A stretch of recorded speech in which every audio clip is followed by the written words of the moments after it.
Hi, hello, it's Jess. Welcome back to my channel and welcome to day one of the Magical Readathon. It is officially April 1st and the Magical Readathon has officially started. This is one of my favorite times of the year. I absolutely love the Magical Readathon. I do it every year, and as a matter of fact, this is actually going to be my fourth and final year with my Archmage calling. When I finish up the September equinox, when I finish up that semester, I will have achieved master level of Archmage, which is just so exciting. If you don't know, the Magical Readathon is a month-long readathon, and it is created and hosted by G. I will have her information and the information of the readathon and also the Discord for that linked in the description box if you want to join. It is meant to be purely for fun, so like you don't have to take it seriously at all, but it is this like kind of month-long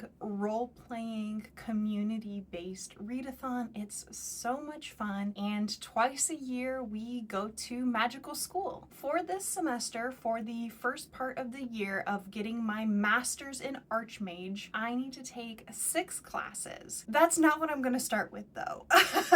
If you have been around for a while in the Magical Readathon, you'll know that G also designs a variety of side quests for us to do. Anytime this readathon happens, I like to kind of kick things off with a little bit of a gimme. So I'm actually going to work on the second part of the lore quest to start for this week, because the more books we read this semester, the more pages we read, the more dragons we rescue. And I was like, Jessica, you need to start this off strong. Start with something that you can knock out in less than a day.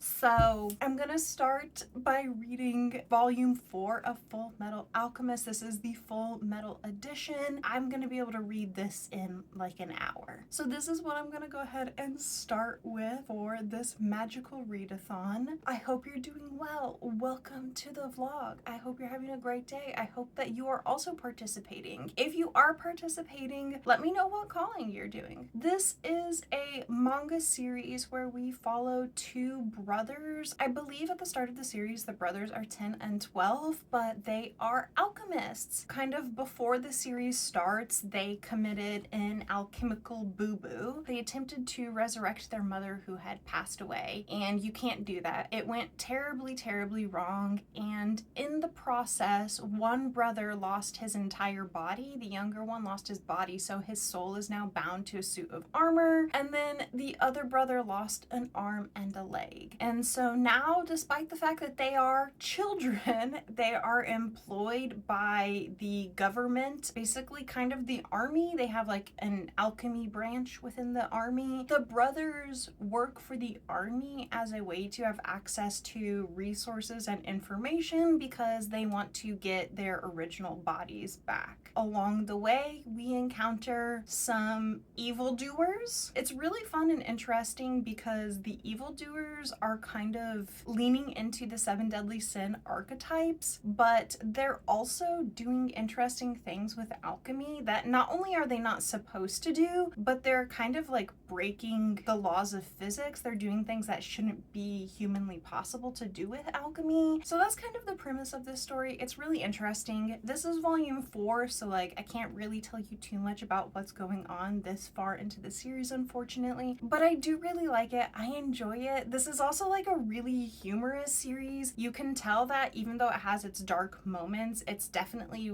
written like with a young adult audience in mind, and there's just like a lot of really silly, funny moments in here that I like. Welcome to the vlog. Welcome to the Magical Readathon. I'm gonna go leave you. I mean, I'm not gonna go anywhere. I'm gonna literally sit at my desk and I'm gonna read Full Metal Alchemist, and I'll check back in like an hour or 2 whenever I finish this so that I can say that I've already read a book on day 1 of this readathon. Talk to you soon. Hello, I am reading, as you can tell. The point that I'm at right now in this volume, the boys are like on this island and they're trying to survive. It's like they're in training, and part of their training is like survival training. Please look at how funny this is. Okay, so they find these mushrooms And then the next panel, like, please look at his face, like, are you kidding me? This book is so funny. Like, Full Metal Alchemist is so funny. You guys need to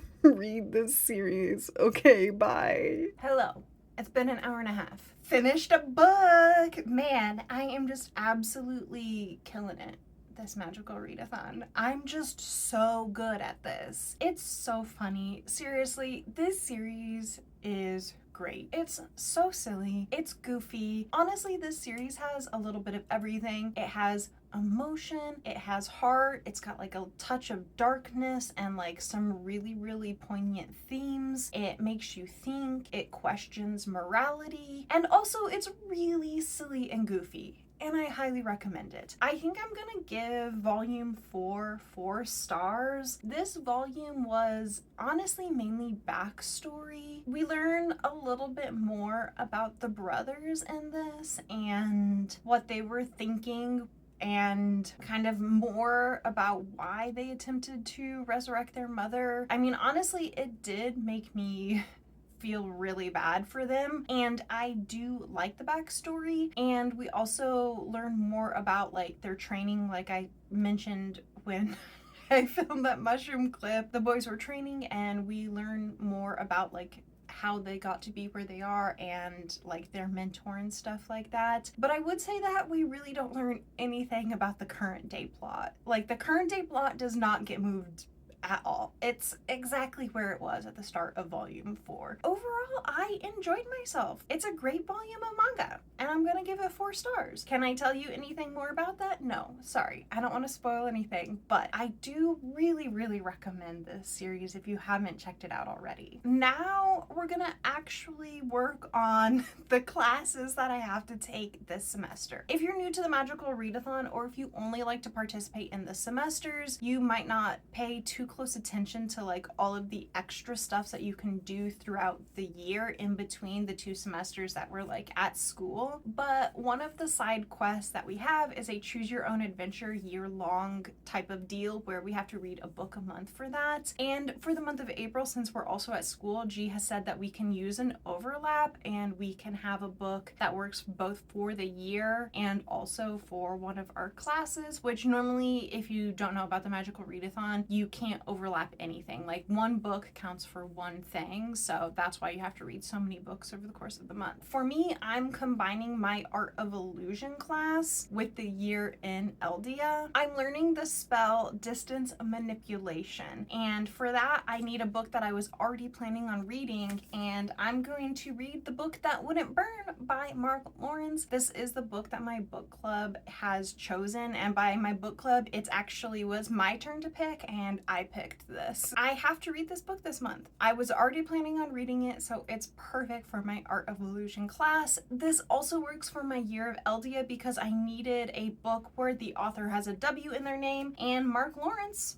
has a W. I'm going to start this. Now, the thing is, because this is for my book club, I'm actually only going to be reading the first quarter of this book now, and then I'll be reading like 25% of it every single week for the whole month. So I'm actually not going to be finishing up this month. I'm just going to be starting it. I want to make sure that I can finish the week 1 section before it rolls over to week 2, because sometimes I get distracted. If you are wondering what this book is about, just know that I am wondering too, and I'm not even gonna lie, I straight up have no idea what this book is about. I'm assuming because it is the library trilogy and the cover is a library and the title is The Book That Wouldn't Burn, that at least part of it takes place in or involves a library, but I straight up don't know what this book is about. I got this as a Christmas present like 2 years ago, and I still haven't read it, so now we're gonna read it. There's my reading update. Hopefully I've kept this short and sweet. I also just wanted to give an absolutely massive life update. So here's the thing, if this is your first video here, you don't don't know this, and that's totally fine. If you have been subscribed and watching my videos for a while, you know that there's been a lot going on in my life recently, and my upload schedule has been so sporadic. If you've been here through the ups and the downs, thank you so much. I would like to promise that I'm gonna get a lot better at uploading once a week, but I just don't know if that's going to happen in the short term. If you've been around for a while, you know that I have chronic headaches, and sometimes those involve migraines, sometimes they don't, and I also have chronic nausea. Over the last like 12 months, I have had so many doctor's appointments. I've seen different specialists, and to be honest, I don't need to get into the details because that's my private medical information, but I have been working and trying and taking tests, some of them very invasive, to try to figure out like what is going on and come up with an action plan. I just want to make it clear, things have gotten better. Going to the doctors has definitely been working, but it's also taken a lot of time, and it's also like kind of just like worn me down like mentally. It's just very exhausting when you also have medical anxiety to be going to the doctor all the time and seeing specialists. All of this to say, things are improving and things are getting better, but also, surprise, I have surgery on Friday. So today is April 1st and I have surgery on the 4th, super early in the morning. By the time you're seeing this video, I'm assuming that everything is going to be over and done with, because to be perfectly honest, like, I don't think I'm gonna have time to edit and have surgery in the same week. I think that I'm probably going to be spending most of my time after Friday recovering and not editing this video. I did also just want to mention that, like, yes, it is surgery, but it is also like very minor. It is an outpatient procedure. I don't have to go to the hospital. Like, I won't be there overnight. It's a very short, quick thing. So like, it is serious in the fact that like all surgery is a little bit serious, but like, it's like as easy of surgery as you can get. The fact that you're seeing this video means that it went well, because like I said, by the time you see this, it's gonna have been already passed. But I did just want to say, life is chaos and I'm getting surgery this week, so bear with me for the clusterfuck that is gonna be this vlog. So that is the first major life update. The second major life update is that Jake and I have put in an offer on a house and it has been accepted. So we are now moving forward to closing on a house, and that is another reason that my schedule has been so chaotic. We have been looking at houses, like going out and viewing them and, you know, talking to realtors. The whole process of buying a house is extremely stressful and it takes a lot of time. It's very exciting. I'm so excited. But again, I just want to say, like, the offer has been accepted. We're supposed to close on the 11th. There are 10 days where something could potentially go very wrong and the whole deal could fall through. We might end up not getting the house because something crazy happens. If you've ever bought a house, like you know, like, you gotta have it inspected and appraisal, and like there's a whole bunch of hoops that you have to jump through. So this is very, very exciting. It's good news. I'm so happy with it, but it is also time consuming and it is also stressful. Good stress, but you know, my brain can't tell the difference between good stress and bad stress. I just wanted to provide that life update. If we close on the house and everything goes the way it's supposed to, the third week of the Magical Readathon is also going to be a moving vlog for me. That's my major life update. Okay, I've been talking for way too long, so I'm gonna go now. I probably won't check in again today. I am gonna try to get at least like a couple chapters in The Book That Wouldn't Burn read, but to be honest, since I'm only reading a quarter of it this week, I'm only reading like 135 pages or something, I probably will just check in when I finish that and tell you how I feel about the first quarter of the book. Talk to you soon!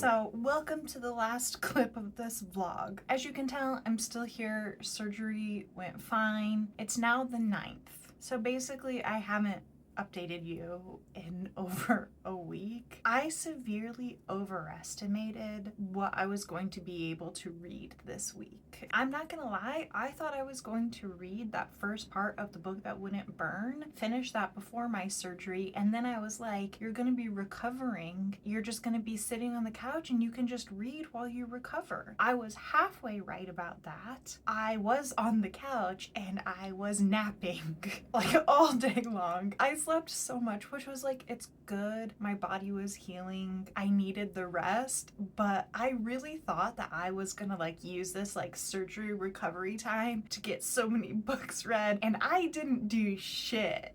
I thought that I was gonna finish that first part of the book that wouldn't burn before surgery happened, but as it turns out, I had so much anxiety leading up to it that I only read like 50 pages in 3 days. I would just like be sitting there reading the same line over and over again. It was miserable. I booted up my Stardew Valley on the Switch. That helped for like an hour. It was a rough week. I did finish the first part of the book that wouldn't burn, and I'm about to tell you that. I did also just want to say that I started my book for after that. I've started Seasonal Fears by Shauna McGuire, and I really thought that I was gonna finish this entire book in the couple of days after while I was recovering from surgery. I'm so wrong. I'm only like 100 pages into this book. It's the 9th. I need to end this vlog. So I've decided that I'm just gonna tell you like I started this. I'm not even gonna tell you anything about this book. That will be what we start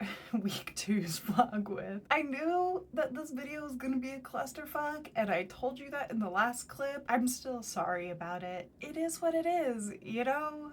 Like I said, I told you that my life has been chaotic and it was gonna continue to be chaotic. Proof of my words. But anyways, I am like 130 some odd pages into this book. I believe I've read the first 15 chapters. I think I'm on chapter 16 now. So far, this book is like pretty intriguing. First of all, I just want to say absolute banger of a first line. But yeah, so far I'm really intrigued about what's gonna happen in here. We have two main characters. We have this girl named Lavira and a man, he's like in his 20s, and I'm gonna be real with you, I do not remember his name. I'm really bad sometimes at remembering characters' names. I don't know why. It's like I read them on the page and I'm like, I know who that is. When I am reading the book, I know exactly who that is. As soon as the book is shut, never heard of that person, don't know them, have no idea what they're called. Lavira is a girl. I get the feeling she's around 9 years old based off of how she's like interacting with the world, and she is at the start of the book living in this like dirt poor village, and it seems that like the entire region that she's in has been experiencing a drought for longer than she's even been alive. So they call like the region that she lives in the dust, and they're just super poor. Lavira is very curious, and she's also very adamant that she will at some point leave the village that she lives in. Very early on, like either the first or the second chapter, these like non-human people come and attack her village. They're called sabbers. The way they're described, I'm picturing like gnolls from World of Warcraft. So basically like hoggers come in to raid this village. These sabbers come, they attack the village, and they basically say like, you're our slaves now. And Lavira in the conflict is knocked out, and when she wakes up, she is on this like rope that's tying her to all the other children in the village, and they're being taken somewhere. Because she was knocked out, she doesn't know, and you, the reader, also don't know like what happened to the village, what happened to the adults, why is it only children, where are they going, basically have zero information. And then as they're being escorted to who knows where, the group of sabers, I'm not entirely sure, is ambushed by like a platoon of soldiers from the capital city. I guess that is like the closest city, and it has like all of these like really poor villages that live out in the dust surrounding the city. The soldiers knew that the sabers would be coming, like at least this group, but they actually didn't know that they were going to have children with them. Now these soldiers are like, okay, what do we do? Because we've got these kids with us and we don't really actually care about them that much. So they decide that they're gonna take them back to the city. Once again, no one is really explaining things. Lavira and these kids from this village have like no perspective on what's gonna happen to them. None of them have ever left the village. It's been like a rough series of days for those kids. On the way back to the capital city, Lavira actually ends up saving one of the soldiers, like a captain. She ends up saving his life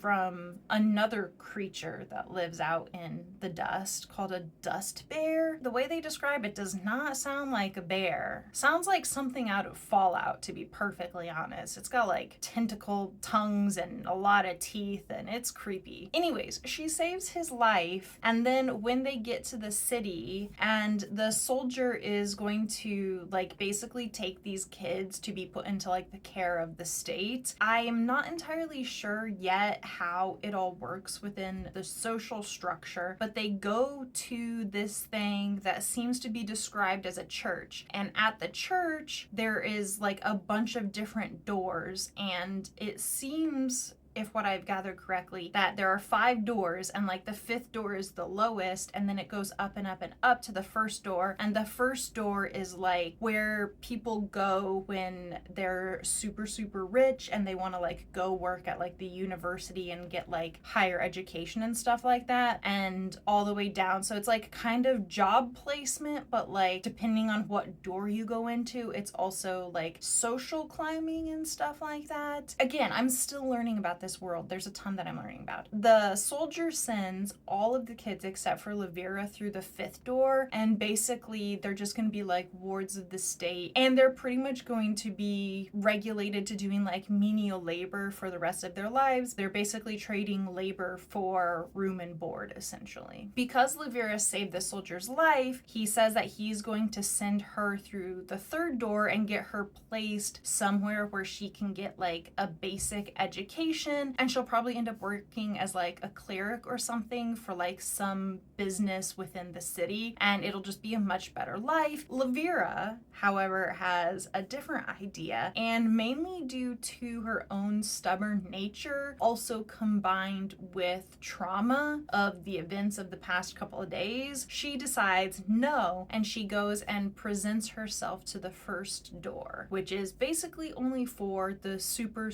elite, like wealthy children of the city. She kind of uses like a little bit of trickery to convince the guy at the door to like let her in so that she can like go be tested for whatever the kids that go through this door are. And then she actually does fail the test, but in the process of failing the test, she ends up impressing this old man, and this old man says, well, I'm not part of this political structure. I get to pick my own subordinates. I get to pick the people that work for me, because it turns out he works at the library. So he takes her and he says that she's going to be trained at the library. To be honest, we don't really know yet what that means. It seems like the library is very important though. It is like the country's main resource, because they like basically hoard the knowledge, and like people have to pay if they want to have access to the resources of the library. And you also get the feeling that this is a magical library, and the origins of it are like a little bit unknown. So that's Lavira's story. At the part I'm at, she's only been in training to work in the library for like a week or 2. Now the other storyline is this man, and he is in the library, but like it's very evident that the portion of the library, or the library itself, that Lavira sees is different than like wherever this man is. So he's living in the library and he has 4 siblings with him. They're not blood siblings, they are like siblings by circumstance. He's in this library and he's kind of trapped there and there's like no way out. And they have this thing called the mechanism. So basically these 5 people, they live in the library and they cannot leave. In the past, there were a bunch of people living in the library. Like the library was, I don't know, like maybe a city in and of itself. But like it's weird because everything is just covered in books. And I'm like, how would they have like had the food to sustain like a significant population of people? At the moment though, the story does seem to be implying that all 5 of these people that are currently trapped in the library were born in the library from parents that lived in the library. And there's this mechanism. It's called the mechanism. And basically you can take a book in the mechanism and it turns it into a VR experience, which honestly sounds hella cool. However, the downside is like occasionally someone goes in the mechanism and they never come out. I don't know that I would take the risk of just disappearing into the ether just for a VR experience. These 5 people that are currently trapped in the library, when they were children, they went in and disappeared into the mechanism. But like the thing is, they were like disappeared over like different decades. So they were all close in age when they went into the mechanism, but they were in there for like potentially hundreds of years. We don't really know because like the people that were living in the library didn't really keep a catalog. They didn't really write down their own history. They were just maintaining the library, it seems. These 5 kids went in and disappeared over the course of however many years, we don't know. And then the mechanism spit all of them back out at the same time together. And now everybody else in the library is dead, but they do have 2 AI advanced robots to help take care of them that like raised them and help protect them, and they're just trapped in the library now. They're just trapped there. They cannot escape. None of the doors will open. What's also interesting is that 4 of the kids, when they went in there, the book that they had like basically super trained them. So now one of the kids is like a super warrior, one is an assassin, one is like really good at psychology, and one is like super versed in history. And then the kid that we're reading from, he's not a kid anymore, he's like in his 20s because they've all been living together for years and years since they've been spit out. He's the only one that didn't leave the mechanism with any knowledge. But he's also like the one that desperately wants to leave. And at the point where we're at in the story, first of all, the mechanism is now kind of like pooping out smoke monsters. And the smoke monsters can definitely kill you. They can do some real damage. So that's terrifying. Thankfully, they can kill the smoke monsters also. But I mean, you know, one of them is an assassin and one is a warrior, so they're doing okay. The mechanism is spitting out these smoke monsters, and then the boy whose name I've forgotten, who's not a boy, is really a man. He found a book that for some reason it like kind of like tickled something in his brain. None of them really remember what happened like before they went into the mechanism, so like their past is just like mostly a blank space. And so he found this book that kind of tickled his brain, and on the first page it like says his name and it's like, do not continue reading. And he's like, oh well, that is interesting. And I have to agree, it is interesting. Obviously like these 2 stories are connected in some way. I'm not sure what's going on. So far the intrigue is really high and I'm really enjoying it. I want to find out what's going to happen to Lavira. I want to find out why these people are trapped in the library. I want to find out why there seems to be such a discrepancy in technology, and is this book actually sci-fi? That would be a plot twist. And I want to find out why one wing of the library is a bunch of burned books and they're all trapped in there. I want to know. I want to know. So that's where I'm at with the book that wouldn't burn. So sorry again that this vlog is a hot mess, but you were warned. That brings us to the end of the first week of the Magical Readathon. Thank you for hanging out with me today. If you are also participating in the Magical Readathon, let me know what classes challenges you've completed. If you want more Magical Readathon content, again, I do have G's information linked. And then I did also want to shout out my friend Kitty. She also always does the Magical Readathon, and Kitty is also basically my book taste twin. We pretty much enjoy all of the same books. So if you have similar taste to me, you're definitely going to have similar taste to Kitty. And I know that she'll have some Magical Readathon content coming out this month, so I'll have her information linked as well. If you enjoyed this video, please consider subscribing. I would really appreciate that. I hope that you stay safe this week, and I'll see you with another video soon. Goodbye!